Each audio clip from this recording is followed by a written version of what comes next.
Apex a bit soon. Stay up. That's it. Out we go. In. Apex as well. Oh, we missed the apex there. Let's go out. Right out the concrete. Latch out in fourth gear. Third gear. Fourth down. Nearly to 5 down.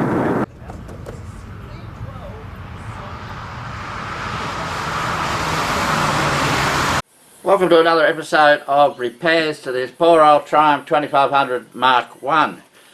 Now, if you've been watching the channel, you'll know that it's got a new motor in it, and it's done its 500 kilometres, give or take. So it's time to change the oil and its filters, retension the head, and reset the tappets. Now, once I've done that, I can then put the sump guard back on. Now, it also has a clunk in the front suspension, which I think is the radius arm bushers. They're the only thing I didn't replace in the front suspension. And I know it's me being silly, but at any rate, I didn't, so I've got to get on with that as well. So, let's get on with it. Well, the first thing I've got to do is get the strut brace off. This is pretty well the first thing you have to do every time you work on the car, that and the sump guard. So let's get that off.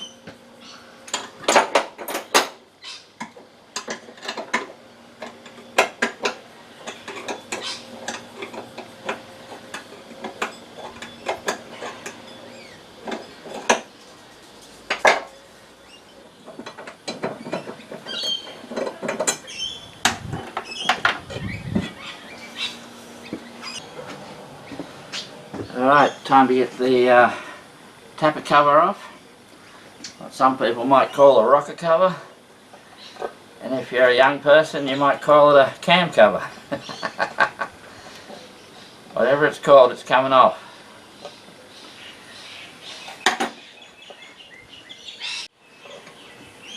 Now luckily I've got one of those fancy modern plastic gaskets on this, so I won't need to replace the gasket.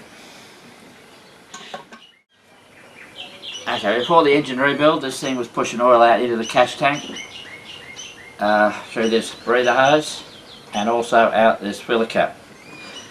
Now it's a nice new engine, shouldn't be doing that, but it is. Still pushing oil out this filler cap. Now, before I even started this job, a number of people, independently to me, had suggested that the problem lied with this modification this car's got, where it's got an extra oil line feeding oil from down here somewhere up to the rocker, which gives it more oil up there. And the theory goes that there's too much oil up there and it's sort of causing it to, this is not good enough seal. Now I baffled the outlet to the catch tank.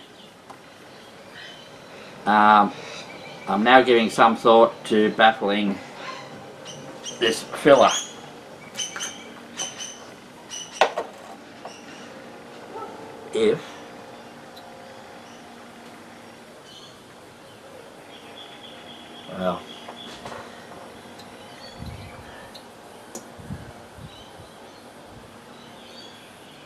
Well, that's a good idea, but I don't think it's going to work. In as much as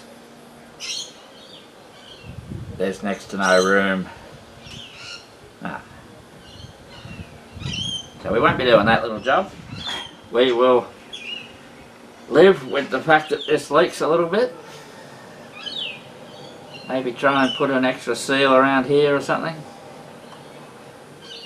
But it's only a tiny bit. So I think it's called a rag. We'll take care of that every now and then. Alright, first thing I'm going to do now is to change the oil and the filters. This car has a spin-on filter. It's a Z131A. I have no idea what they come off. Absolutely no idea. Anyway, that screws on the adapter that's on the original location. And there's also a Z9, which is off a Ford Falcon, in the line that goes to the oil cooler. So there's two filters. Now I'm going to fill the filter up as best I can before I put it on. And so let's get on with that. Alrighty then, let's get this head retensioned. To do that I'm going to need to remove the rocker gear, so let's get on with that.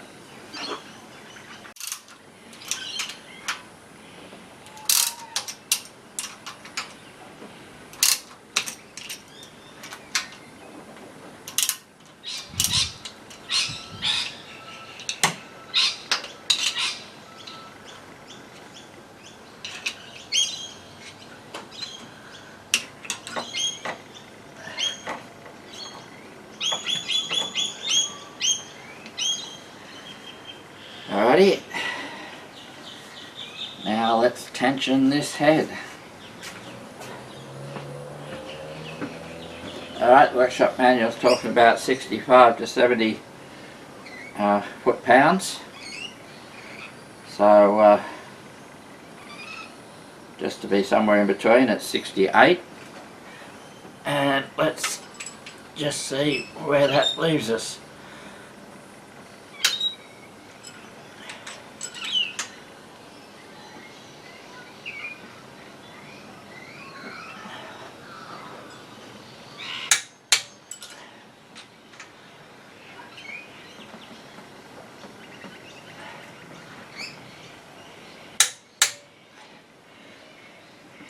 That actually surprises me a bit.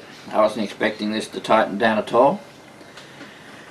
And it is doing it a little bit.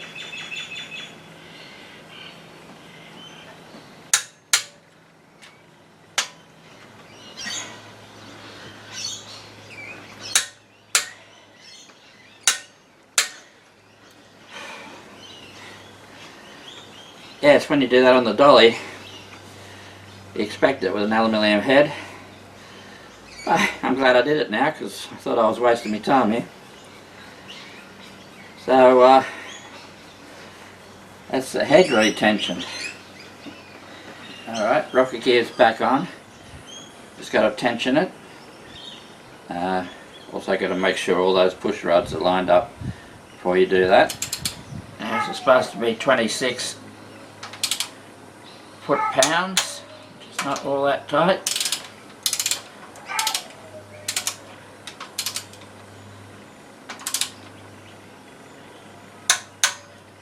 Alright,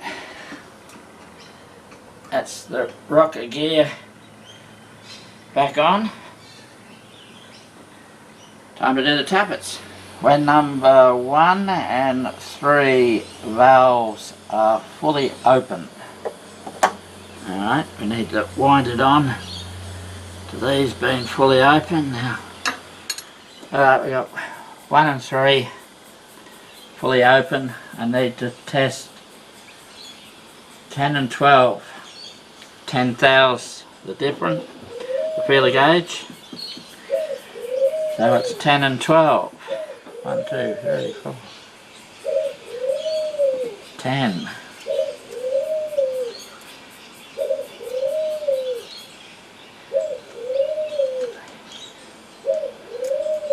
12's fine, but 10's a bit tight.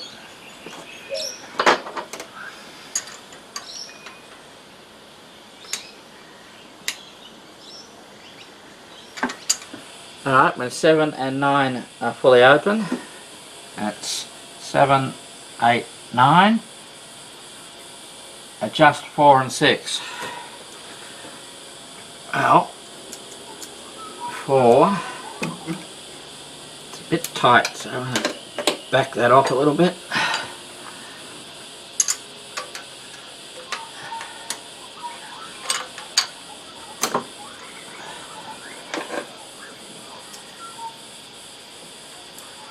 Alrighty then, that's the tappets reset.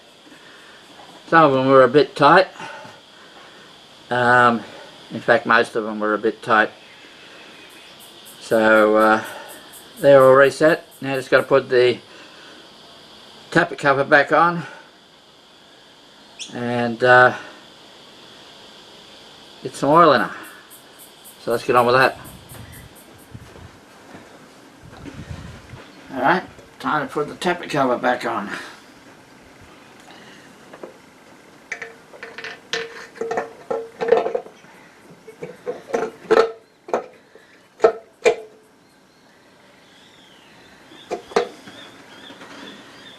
Well, now that the this is not coming off for a while, I'll put a bit of silicone, not on the that fancy plastic gasket, but these doohickeys that go in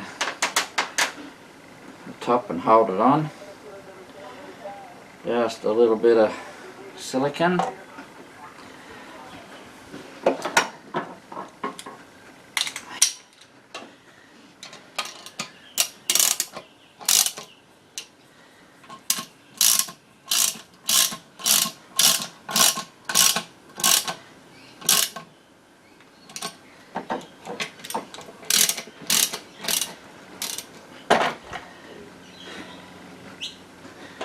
Alright, let's get some oil in here.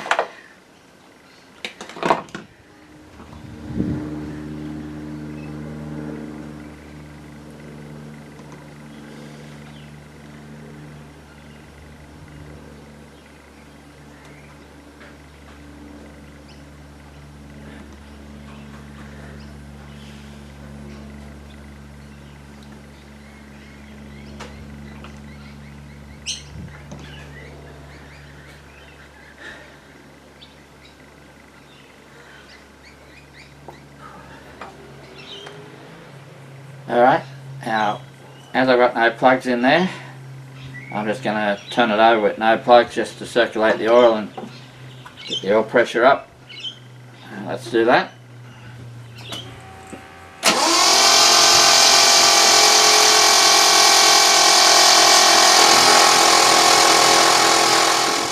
Alright, let's get these plugs back in.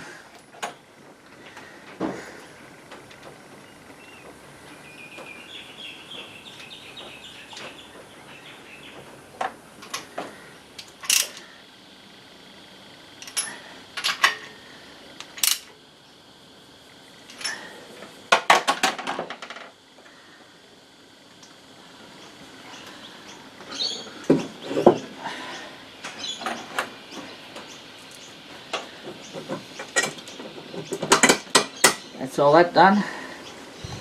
Now comes the harder job of the suspension bushes, and this might be quite challenging. So let's get on with that.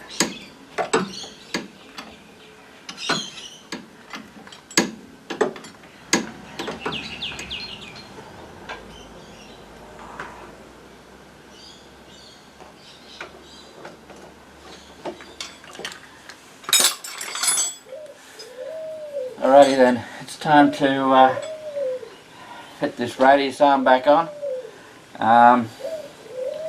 Took a bit of getting off, but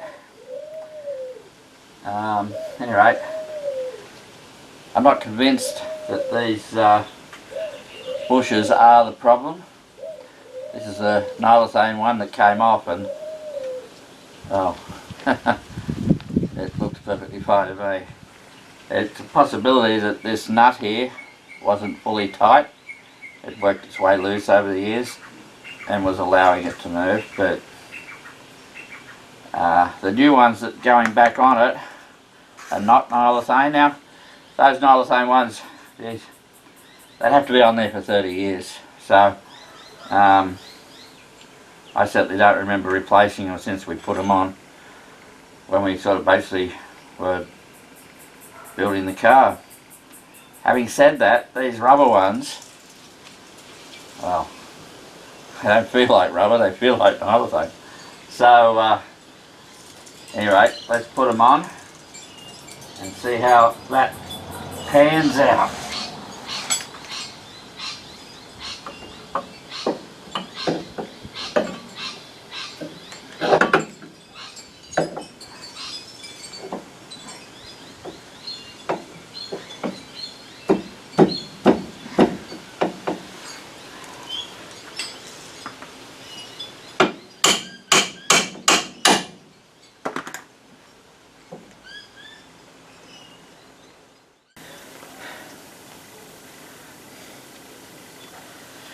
Well, there you go, getting there with this thing.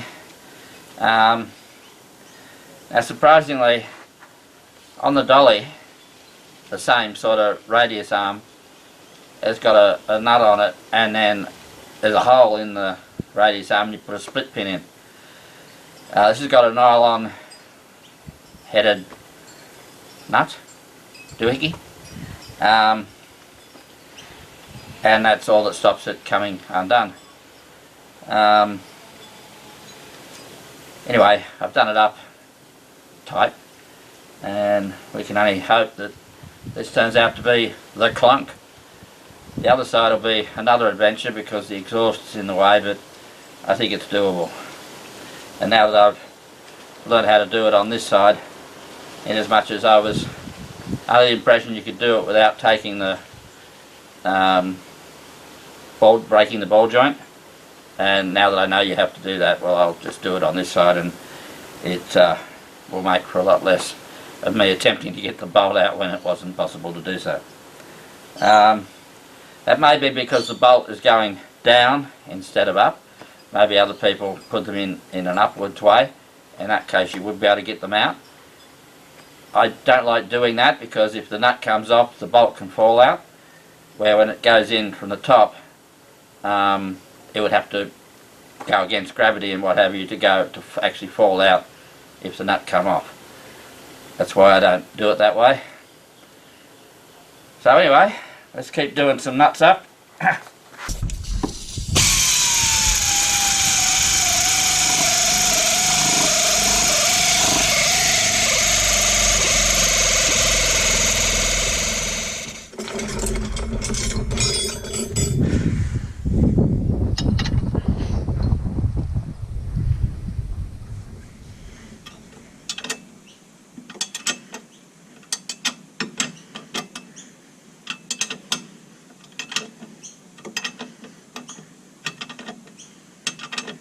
Well, that's the radius arm bushes replaced and everything back together. It is all done. Everything seems pretty tight under here. Well, that's one side radius arm doohickeys replaced. Let's get on with the other side. Alrighty, that's the other side radius arm bushes done. So now it's time to put the sump guard back on.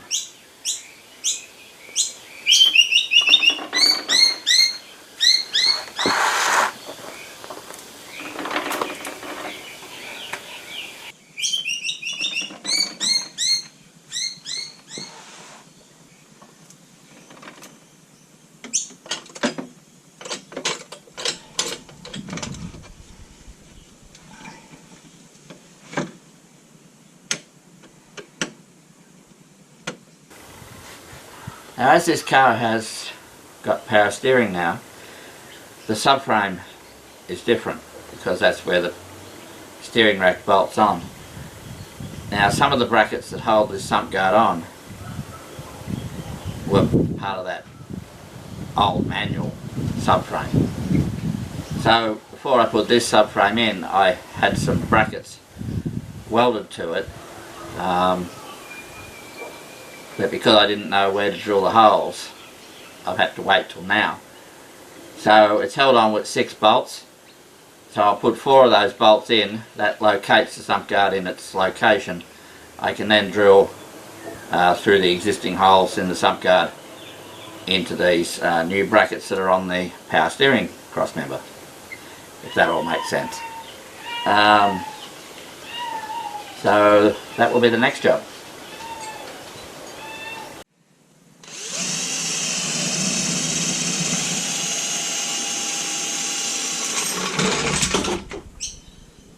Well, the sump guard is back on, all done and dusted. Well, while down in under here, I suppose we should have a look at the new exhaust. There's a flange, the end of the extractors, comes down over the cross member. There's another flange here, and then down to the back of the car through that hole in the cross member, and then there's another flange down there. A bit better view of the exhaust from this side.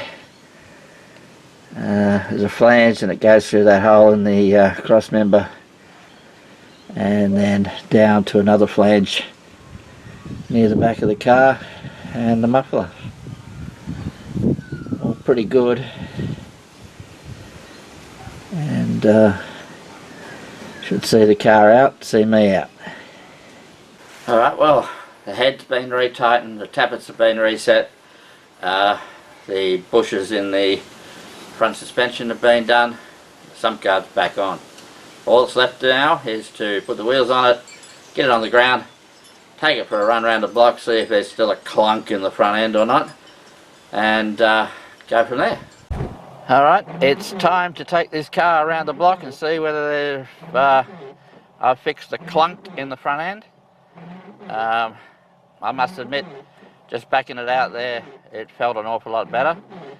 Driving out of the driveway will tell me, so let's get on with it.